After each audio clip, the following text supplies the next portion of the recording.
오늘 구절 말씀해 보니까 중간절에 보니까 이렇게 말씀합니다. 이제 내가 새 일을 고하노라. 새 일을 고하노라. 그래서 제목을 새 일을 고하노라. 새 것과 헌 것, 여러분들은 어느 것을 즐기십니까? 새 것이 좋다? 아니면 헌 것이 좋다? 아내는 그걸 뭐라 그러나 옛 아내가 좋은 거고, 그런가요? 예. 그리고 물건은 새 것이 좋은 거고, 아마 그럴 겁니다. 사람들마다 다 다릅니다. 어떤 사람은 얼리 아답터라고 해가지고 그냥 새 것만 나오면 무조건 이렇게 구입을 해야만 합니다. 남보다 일찍 구입을 해야 됩니다. 컴퓨터라든가 혹은 뭐 다른 거라든가 이런 거라든가 저런 거라든가 옷이라든가 뭐 이렇게 다 새 것을 좋아합니다. 유행 타는 것을 좋아하는 사람을 우리는 얼리 아답터라고 얘기를 하는데, 그러나 그 반면에 골동품 수집하는 사람들도 있어요. 골동품 수집하는 사람들. 이 사람들에게는 새 것이 전혀 눈에 들어오지 않습니다. 오래된 것, 오래되면 더 좋아합니다. 오래될수록 좋아하는 것을 보게 됩니다. 어쨌든 우리는 새 것이나 헌 것이나, 새 것은 새 것대로 괜찮고 헌 것은 또한 헌 것대로 괜찮습니다. 특히나 하나님께서 주시는 것은 헌 것이든지 지금 것이든지 새 것이든지 다 완벽하기 때문에 우리는 그것을 좋아합니다. 하나님께서 주신 것은 우리는 어떻든 간에 아멘으로 받을 수 있는 우리가 되어야 될 줄로 믿습니다. 이번에 교회 지붕 수리하는 것도, 그리고 페인트 칠하는 것도 하나님께서 하게 하셔서 지금 우리가 합니다. 사실 우리 숫자 가지고 한다는 거 그렇게 쉬운 일은 아닙니다. 왜? 몇만 불이 드니까 3만 5천 이상 듭니다. 3만 5천. 그러니까 예산이 3만 5천이 남았어요. 그런데 하나님께서 그냥 한 방에 해결해 주셔가지고 다 하고 우리는 1불도 안 들어가게끔 됐습니다. 1불도 안 들어갑니다. 1불도. 사실 저 신도실 할 때, 그거 할 때 아마 기억하실지 모르겠지만 우리가 1000불 이상 들어갔어요. 1000몇백 불이 저거 들어갔어요. 그런데 이번에는 아무것도 안 들어갑니다. 1불도 안 들어가고 다 끝내게 되었어요. 여러분들 누구만 같으나 기도를 많이 하셨다고 그러는데, 기도한 사람도 덕덕이라고 하는데 기도해서 그리 되어진 줄로 믿습니다. 하나님께서 역사를 해줘서 얼마나 감사한지 모르겠어요. 어쨌든 또 우리가 또 해야 될 것들이 또 있어요. 개선해야 될 것도 있고 교체해야 될 것도 있고, 그런데 그것조차도 하나님께서 또 은혜로운 가운데 역사해 주실 줄로 믿습니다. 우리 위해서 함께 기도해 주시기를 바랍니다. 어쨌든 오늘 성경 본문에 보게 되면은 하나님께서 새 일을 고한다고 하시면서 어떤 새 일을 고하셨는가? 먼저 5절에 보니까 이렇게 말씀합니다. 하늘을 창조하여 펴시고 땅과 그 소산을 베푸시며 땅 위의 백성에게 호흡을 주시며 땅에 행하는 자에게 신을 주시는 하나님 여호와께서 이같이 말씀하시되라고 말씀하고 있습니다. 신을 주시는, 다시 말해서 성령님을 보내주시겠다라는 그러한 말씀입니다. 성령님을 보내주신다라고 말씀을 하고 있는 것을 보게 됩니다. 예수님께서 승천을 하신 후에 성도들을 보호하고 은혜 주시고 가르쳐 주실 성령님을 보내주실 것이라고 예수님께서 약속을 하십니다. 이렇게 예수님께서 말씀하시고 또 예수님께서 승천하시고 오순절 마가다락방에서 120명의 성도가 성령님께서 120명의 성도에게 성령님께서 임하심으로 말미암아 그들이 예수님을 나가서 전하고 교회를 세우게 되는 역사가 나타납니다. 성경을 한번 찾아보겠습니다. 예수님께서 뭐라 말씀하셨는가? 요한복음 14장 16절입니다. 다 같이 시작. 내가 아버지께 구하겠으니 그가 또 다른 보혜사를 너희에게 주사 영원토록 너희와 함께 있게 하시리니. 아멘. 제자들에게 고민이 있는 것이 있었어요. 왜? 예수님께서 이 땅에 계시다가 예수님은 말씀하시기를 내가 십자가에 죽고 3일 만에 부활하고 아버지께로 갈 것이다. 이런 말씀을 어느 중에 말씀을 하셨어요. 그러니까 제자들이 생각하기를, 야, 예수님이 계실 때도 우리들에게 문제가 있었고 예수님이 계실 때도 우리들에게 걱정스러운 일들이 나타났었는데 만약에 예수님이 안 계신다면 누가 우리를 보호할까 하는 그러한 생각을 가지고 있었어요. 그때 예수님께서 바로 말씀하신 것이 그것입니다. 내가 아버지께로 간다. 그러나 내가 가면서 그냥 너희를 고아와 같이 내버려 두는 것이 아니라 내가 아버지께 구해서 보혜사 성령을 너희에게 보내주실 것이다. 보혜사 성령이 오게 하실 것이다. 여기에 보혜사는 뭡니까? 성도들을 보호하고 은혜를 베푸시고 가르쳐주시고 이끌어주셔서 어디까지 오게 하시느냐? 천국까지 가게 하시는 그러한 영이 너희들에게 성령님께서 너희들에게 오실 것이다 라고 분명히 약속을 하십니다. 그런데 이 약속하신 것이 그대로 이루어집니다. 언제 이루어졌느냐? 예수님께서 분명히 제자들에게 말씀하시면서 너희들은 예루살렘을 떠나지 말고 아버지가 너희에게 허락하시는 성령님이 임하기까지 너희가 여기 있어라. 기도해라. 너희가 여기 있어라. 라고 말씀을 하셨는데 그리고 예수님은 떠나셨어요. 예수님은 하늘로 올라가셨어요. 그 하늘로 올라가실 때가 예수님께서 부활하시고 나서 40일 된 날이었어요. 40일 만에 부활을, 그러니까 승천을 하십니다. 그리고 승천을 하신 후에 10일 후, 다시 말해서 오순절날, 50일 되던 날, 예수님께서 부활하신 지 50일 되던 날에 어머니가 성도들이 사도들과 함께 120문도가 마가 요한에 그 어머니가 다락방에 앉아서 다락방에 모여서 간절히 기도하는데 저희들에게 불같이 바람같이 성령님께서 임하시면서 저희가 어머니가 방언을 하고 저희가 또 뭐 환상을 보고 그러한 역사들이 나타나게 됩니다. 하나님의 일을, 하나님 나라의 일을 높인 것을 보게 됩니다. 성령님께서 오시리라 약속을 하셨는데 분명히 성령님께서 오게 된 것을 보게 됩니다. 이렇게 되니까 성도들이 힘을 얻어가지고 나가서 예수님을 전합니다. 그래서 사람들이 들어옵니다. 특히나 베드로는 성령님 충만한 가운데 한 번 나가서 복음을 외치는데 예수님을 전하는데 남자만 3,000명이 돌아옵니다. 또 5,000명이 돌아옵니다. 그 숫자가 얼마나 많은 숫자입니까? 허다한 제사장들도 돌아왔다고 했어요. 그때는. 그래서 교회가 곳곳에 세워지는 것을 보게 됩니다. 마찬가지입니다. 우리 교회 부흥이라든가 성도들의 놀라운 그러한 뭡니까? 활기찬 그러한 신앙의 역사를 위해서라면은 우리들에게 성령님이 임하셔야 되는 줄로 믿습니다. 성령님께서 임하시면 성령님께서 감동감하셔서 역사가 일어나게끔 만들어 주신다는 사실입니다.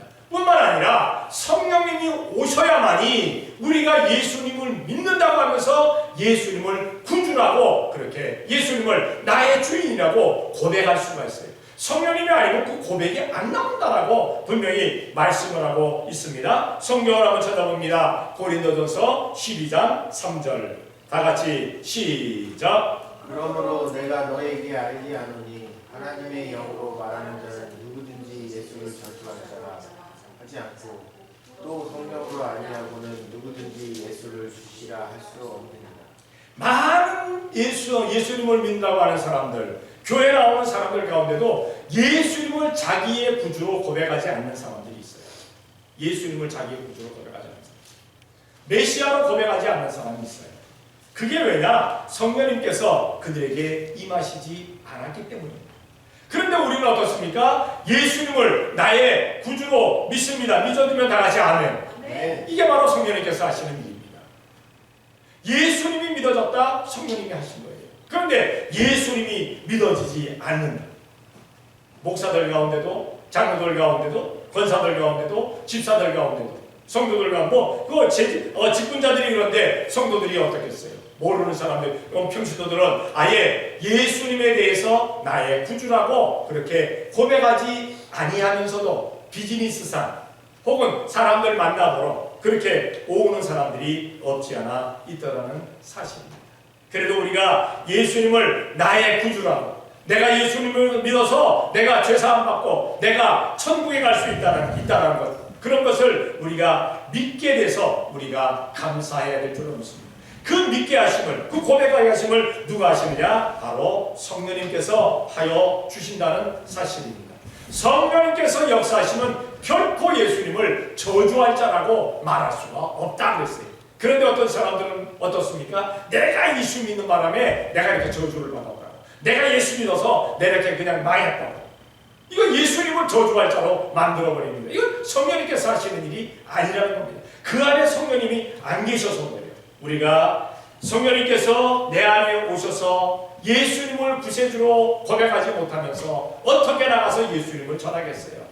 전하는 자가 없는데 어떻게 예수님을 믿고 예수님의 이름을 믿고 구원받는 사람들이 있겠어요? 그러니까 우리에게 성령님이 반드시 임하셔야 되는 줄로 믿습니다. 그래야만이 예수님을 우리가 잘 전하며 살게 되어진다는 사실입니다. 예수님 오시는 그날까지 우리는 하나님 나라 확장 사업에 열심을 다할 수 있는 우리가 되어야 될 줄로 믿습니다.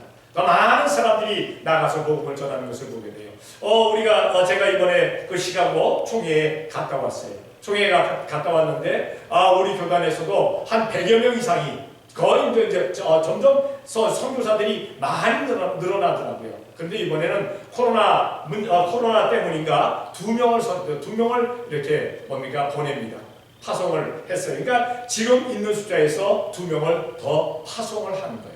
그렇게 해서 복음이 전 땅끝까지 해서 온 세계 땅까지 해서 복음이 전해지게끔 그렇게 하는 일인데, 어쨌든 이것이 성령님의 역사가 아니라면 결코 일어날 수가 없다. 그래서 우리도 한 사람 한 사람마다, 우리 성도 한 사람 한 사람마다 더 성령님으로 충만한 우리 성도들이 되어야 될 줄로 믿습니다. 오늘 분명히 말씀하십니다. 내 신을 너희에게 보내주겠다. 내 신을 내가 성령님 보내주겠다. 왜 하나님께서 신을 보내주겠다 그랬는가 하면은, 하나님께서 사람을 창조하시고 아담을 창조하시고 그 코에다가 생기를 불어넣으셨는데 그게 말씀하시고 있어요. 그래서 그것이 바로 성령님께서 우리 가운데 임하시게 되었는데, 사람이 범죄함으로 말미암아 내가 저들과 함께하지 않겠다 해서 성령님께서 떠나버리시고 말았습니다. 그런데 예수님께서 이제 오셔서 우리의 죄를 다 씻어주시고 회개함으로 말미암아 우리에게 다시 성령님께서 임하시게 만들어 주셨다는 사실입니다. 그래서 우리는 성령님으로 충만한 성도들이 되어야 될 줄로 믿습니다. 자, 그리고 6절에 뭐라고 말씀하시느냐? 나 여호와가 의로 너를 불렀은즉 내가 네 손을 잡아 너를 보호하며 너를 세워 백성의 언약과 이방의 빛이 되게 하리니 라고 말씀하고 있습니다.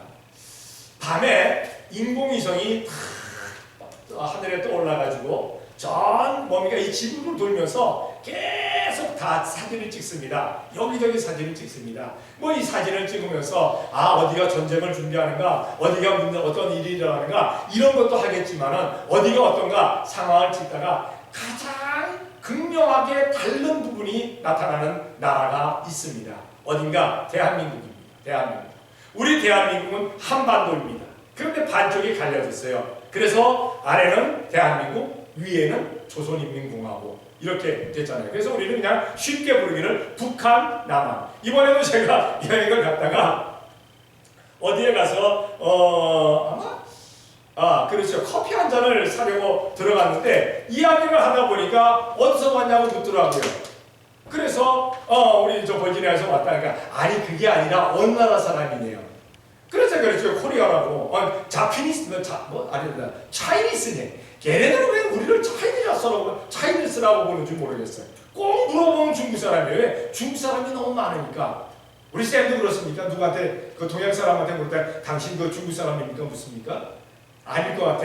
당신 한국 사람이냐고 물을 것 같아. 왜냐하면 우리 한국 사람하고 같이 쓰니까. 항상 있으니까. 그러니까 이 사람들은 중국 사람이 항상 보이니까 차이니스네요. 그래서 아니다. 코리아다. 그랬더니 코리아. 그랬더니 한대로 저기가 이렇게 쳐다보더라고요. 그러면서 쳐다보면서 우리는 사우스 코리아, 노스 코리아가 아니다 라고 얘기를 했더니 그래서 자기들끼리 대고 웃더라고요. 그런데 남한과 북한이 굉장히 극명하게 차이가 납니다. 밤에 사진을 찍으면 어떻습니까? 남한은 완전히 그냥 불로 밝혀져 있고 빛이 나고 있고, 북한은 완전히 어두워 있습니다. 한 곳만 밝혀 있죠. 한 곳만, 평양이라는 곳. 거기만 하라고 다 새카맣습니다. 그것이 사진에 나오는 것을 보게 됩니다. 우리의 영적인 부분들도 역시 마찬가지입니다. 이 세상이 지금 말세가 돼감으로 말미암아 영적으로 다 어두워져 가고 있어요. 점점 어두워져 가고 있어요. 예전에는 그래도 교회만은 밝혀지고 있었어요. 교회만은 빛이 나고 있었어요. 영적으로. 그런데 교회들조차도 세속화되어져 가지고 깜깜해지고 있다는 겁니다. 교회가 어두워지고 있다는 겁니다. 못합니다. 교회가 어두워지고 성도가 어두워지면 뭡니까? 믿음의 교인이라고 하는 사람들이 어두워지면 세상은 더 어두워질 수밖에 없다는 사실입니다. 우리 임마누엘 축복교회 비록 이렇게 오래된 교회이고 또 성도가 그렇게 많지도 않지만은 우리는 예수님의 진리의 등대의 불길을 환히 비추는 우리가 되어야 될 줄로 믿습니다. 어두워져가는 세상에서 빛을 보고 그러니까 빛을 찾아 오는 사람들이 보고 영적인 빛을 보고 오는 사람들이 찾아올 수 있는 그러한 빛이 되자는 얘기입니다. 성경을 한번 찾아볼게요. 이사야 60장 1절입니다. 다 같이 시작. 일어나라 빛을 발하라 이는 내 빛이 이르렀고 여호와의 영광이 내 위에 임하였습니다. 아멘. 여호와의 영광이 여호와의 빛이 우리에게 임하게 될 때 우리는 일어나서 빛을 발하는 우리가 되어야 될 줄로 믿습니다. 빛이 있는 곳과 어둠이 있는 곳의 삶의 그러한 것은 너무나 다릅니다. 어둠이 있는 곳에서는 뭔가 되는 곳이 없잖아요. 하기야 거기서는 죄악된 것들은 엄청 많이 늘어날 수가 있어요. 그러나 빛이 있는 곳에서는 주님의 영광이 나타나지고 삶의 질이 달라지고 정말 거기서는 기쁨과 즐거움과 입장과 감격과 환희가 넘쳐나게 되어질 줄로 믿습니다. 우리 믿음의 사람들, 우리 성도들은 복음의 빛을 밝히 비출 수 있는 우리가 되어야 될 줄로 믿습니다. 또한 성경을 한 군데 찾아볼게요. 마태복음 5장 16절입니다. 다 같이 시작. 이같이 너희 빛을 사람 앞에 비치게 하여 저희로 너희 착한 행실을 보고 하늘에 계신 너희 아버지께 영광을 돌리게 하라. 아멘. 성도가 빛을 발하지 못하면 그만큼 세상은 더 어두워집니다. 지금 왜 영적으로 어두워졌다고, 점점 어두워진다고, 더 어두워졌다라고 얘기를 하는 거야. 이 몸의 코로나 이 문제 때문에 사람들이 교회 예배에 모이지도 못하고 예배하지 못하니까 빛은 사라지게 됩니다. 하기야 그런 얘기들을 합니다. 영상으로 예배하고 있잖아요. 그러나 영상 예배와 대면 예배는 천지 차이라는 사실을 기억해야 될 줄로 믿습니다. 어떤 분들은 영상 예배를 통해서도 큰 은혜 받는 사람들이 있어요. 그러나 그것은 한계가 있는 것을 보게 됩니다. 이번에 우리 총회가 코로나 터지고 나서 그렇게 모여서 총회를 하려고 했는데 총회를 못했었어요. 그런데 이번에 그냥 좀 어려움은 있지만 무조건 대면으로 모여서 하는 거예요. 열심을 가지고 모여가지고 보니까 제일 많이 우리 총회를 하면서 사모님들이 그렇게 많이 온 총회는 처음이었어요. 왜냐하면 꽉 억눌려 있다가 탁 터지니까 사모님들이 많이 오셨어요. 많이 오셔갖고 그 사모님들이 합창을 하는데 너무 은혜스러워가지고 누구 말 맞거나 아이돌 그 공연하는 것보다도 더 인기가 있었다 그러더라고요. 카메라가 그냥 터지고 그냥 저는 막 촬영하고 하느라고 아이돌보다도 더 인기가 있었다 그런 얘기를 하더라고요. 저도 이렇게 찍으려고 그랬는데 너무 앞에 가서 많이 서가지고 찍지를 못하겠더라고요. 우리 집 사람도 나가서 찬양을 했었으니까. 그래서 옆으로 빠져가지고 아주 그냥 부끄럽게 옆으로 살짝 빠져가지고 옆에서 옆모습만 찍었어요. 그랬더니 옆모습 찍었더니 어떤 사모님이 에이 옆모습 나오고만 하면 어떻게 하냐, 우리 집사람 정면으로 찍은 게 있더라고요. 누군가 그래서 그걸 또 보내줘가지고 제가 그것을 봤습니다만, 어쨌든 간에 우리가 알아야 될 것은 이렇게 교회가 제대로 모이지를 못하니까 세상은 영적으로 점점 어두워지는 수밖에 없었다는 사실입니다.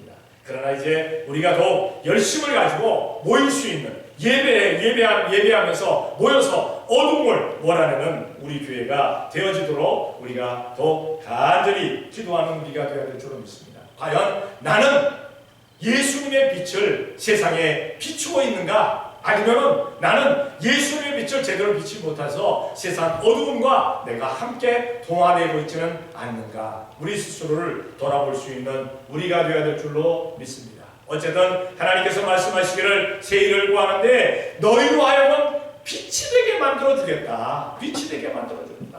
어디를 가든지 빛이 되게 만들어주겠다라고 말씀하고 있습니다. 우리는 어디를 가서라도 항상 빛된 삶을 살 수 있는 빛된 성도가 되어질 수 있는 우리가 되어야 될 줄 압니다. 내 힘으로 되기가 힘들지만은 성령님께서 와서 역사하시면서 우리 가운데 있는 그 뭡니까? 예수님의 빛을 비출 수 있게끔 만들어 주실 줄로 믿습니다. 그리고 9절에 보니까 이렇게 말씀합니다. 보라, 전에 예언한 일이 이미 이루었느니라. 이제 내가 새 일을 구하노라. 이 일이 시작되기 전이라도 너희에게 이루노라. 여기 보니까 예언한 일이 이미 이루어졌다라고 말씀하고 있습니다. 예언은 뭡니까? 앞으로 벌어질 일들에 대해서 알려주는, 이렇게 먼저 이렇게 얘기하는 겁니다. 뭐 과거사, 현재사도 얘기하는 것을 예언이라고 얘기하지만, 그러나 사람들이 더 관심을 가지는 건 뭡니까? 내가 앞으로 되어질 내일, 아니면 한 달 뒤, 1년 뒤, 아니면 10년 뒤 어떤 일이 벌어질까? 그것을 알려주는 사람들을 좋아합니다. 그래서 예언자들을 좋아하는 것을 보게 되는데, 여기 예언이 이미 이루어졌다 하는 것은 누구의 예언이 이루어졌는가 하면은 이스라엘 백성들에 대한 예언이 이루어진 거예요. 이미 이스라엘 백성들에게 가나안 땅을 주겠다 이런 거 쭉 예언을 하시면서 그 예언이 다 이루어졌는데, 그러나 이제 또 이루어질 것을 내가 알려주겠다, 이 예언을 성취케 만들어주겠다라고 말씀하시는데, 이 예언은 어떤 예언입니까? 온 지구상의 모든 사람들이 가장 기다리는 예언은 뭡니까? 온 백성들을 구원할 메시아 예언입니다. 메시아 예언, 구세주에 대한 예언입니다. 그래서 이 구세주에 대한 예언을 이루어 주겠다라고 말씀하시는 것을 보게 됩니다. 우주의 모든 만물들도 바로 예수님께서 이 땅에 오시는 그 예언을 기다린다는 사실입니다. 성경을 한번 찾아볼게요. 미가서 5장 2절입니다. 미가서 5장 2절 시작. 베들레헴 에브라다야, 너는 수타 중에 작을지라도 이스라엘 다스릴 자가 내게서 내게로 나올 것이라. 그의 근본은 강구의 태초에니라. 아멘. 분명히 선지자 미가는 예언하면서 뭐라고 얘기하냐면 베들레헴 에브라다야, 다시 말해서 베들레헴에서 메시아가 태어난다라고 말씀했기 때문에 이스라엘 백성들은 예수님을 메시아라고 부르지 않습니다. 왜냐하면 예수님의 이름 앞에 그 지역의 명칭을 붙입니다. 이게 베들레헴이 붙지 않아요. 예수님은 나사렛 예수라고 이렇게 부릅니다. 나사렛 예수님. 이 나사렛은 어디입니까? 예수님의 육신의 아버지 요셉이 살던 동네였었어요, 사실은. 그래서 나사렛에서 살다가 호적을 하라고 그러니까 호적을 하러 가다가, 본향으로 호적을 하러 가다가, 그러니까 그 본향이 어디였습니까? 베들레헴이었어요. 거기에 가서 마리아가 예수님을 낳은 거예요. 그러니까 예수님이 베들레헴에서 태어났지만 예수님의 이름 앞에 베들레헴이라고 붙지 않고 나사렛이라고 붙였기 때문에 이스라엘 백성들은 더 대놓고 예수님은 메시아가 아니다 하는 겁니다. 왜? 나 메시아가 베들레헴에서 나온다고 했는데 너는 왜 나사렛에 있느냐? 사실 예수님은 베들레헴에서 태어나셨지만 애굽으로 피난 가셨다가 나사렛에 오게 된 거거든요. 그래서 나사렛에서 사신 거예요. 그러니까 태어난 것은 베들레헴이었는데 이스라엘 백성들은 이 역사를 모르니까 예수님을 대놓고 배척하게 되는 것을 보게 됩니다. 어쨌든 예수님께서 베들레헴에서 태어나셔가지고, 그리고 예수님께서 고난받으시고 십자가에 돌아가셔서 예수님이 3일 만에 부활하시고, 예수님이 그리고 승천하시고 예수님은 다시 재림하신다까지가 이제 신약에 나오는 예언입니다. 그런데 예수님은 다 이루었어요. 다 이루었어요. 베들레헴에서 탄생하셨죠. 그리고 예루살렘에 가서 심판받으시고 재판받으시고 빌라도에 의해 갖고 예루살렘 그 성 밖에 골고다의 십자가에 달려 돌아가셨지요. 그리고 3일 만에 부활하셨지요. 그리고 40일을 부활하신 후에 40일을 사시면서 40일을 세상에 계시면서 모든 성도들에게 또 복음을 전하시잖아요. 앞으로 되어질 일에 대해서 이렇게 되어질 이러한 일 저러한 일을 다 말씀을 하시고 예수님을 잘 전하라고 부탁을 하신 후에 40일 있다가 승천을 하십니다. 그런데 그 승천하시고 나서 분명히 승천하시기 전에도 예수님은 나는 다시 올 것이다 그랬어요. 다시 올 것이다. 요한복음 14장에도 보게 되면은 내가 하늘로 간다. 아버지께로 간다. 그러나 천국에 가서 하늘나라 가서 너희의 거처가 마련되면 너희의 거처를 다 마련해 놓으면 내가 반드시 다시 올 거다. 다시 오겠다고 반드시 말씀하고 있습니다. 그래서 우리 성도들은 재림신앙이 되어야 되는 줄로 믿습니다. 예수님께서 재림하신다. 재림하신다. 자, 성경을 한번 찾아볼게요. 사도행전 1장 11절입니다. 다 같이 시작. 가로되 갈릴리 사람들아 어찌하여 서서 하늘을 쳐다보느냐 너희 가운데서 하늘로 올리신 이 예수는 하늘로 가심을 본 그대로 오시리라 하였느니라. 아멘. 지금도 예루살렘에 가게 되면 이스라엘에 가게 되면은 예루살렘 감람산 그쪽 위로 가게 되면 승천산이라는 곳이 있습니다. 그리고 거기 승천교회가 있어요. 거기가 어딘가 하면은 예수님께서 승천하시면서 제자들이 보이는 가운데 승천하셨던 바로 그 자리다 라고 해서 거기에 승천교회가 이렇게 지어져 있는 것을 보게 됩니다. 그런데 거기서 예수님께서 우리 이렇게 근데 뭐 승천산이라고 해도 이렇게 언덕, 우리가 생각하면 그냥 언덕입니다. 이렇게 큰 언덕, 큰 높은 산이 아니고 언덕인데 거기서 제일 꼭대기에서 그 뭡니까? 그 언덕에 있는 바위 위에 오르셔서 거기서 승천하시면서 딱 올라가니까 제자들이나 성도들이 놀래가고 아무 말도 못하는 거예요. 왜? 갑자기 계시다가 하늘로 올라가시니까 구름 타고 올라가시니까 여러분들 한번 생각해 보세요. 여러분들 우리가 같이 이렇게 예배하고 있었어요. 그런데 누군가가 구름에 휩싸여갖고 싹 올라갑니다. 무슨 말을 할 것 같아요? 말이 나올 것 같아요? 안 나옵니다. 입만 벌리는 거지, 입만. 그 제자들도 역시 마찬가지로 그렇게 놀래갖고 입을 벌리고 하늘을 쳐다보고 있는 거예요. 예수님 올라가신 그 하늘을. 그러니까 천사가 나타나서 뭐라 얘기합니까? 너 이스라엘 사람들아 왜 하늘을 그렇게 쳐다보느냐? 너희 가운데서 하늘로 올리신 그 예수님은 너희가 본 그대로 이 땅에 다시 오실 것이다. 재림을 예언하고 있습니다.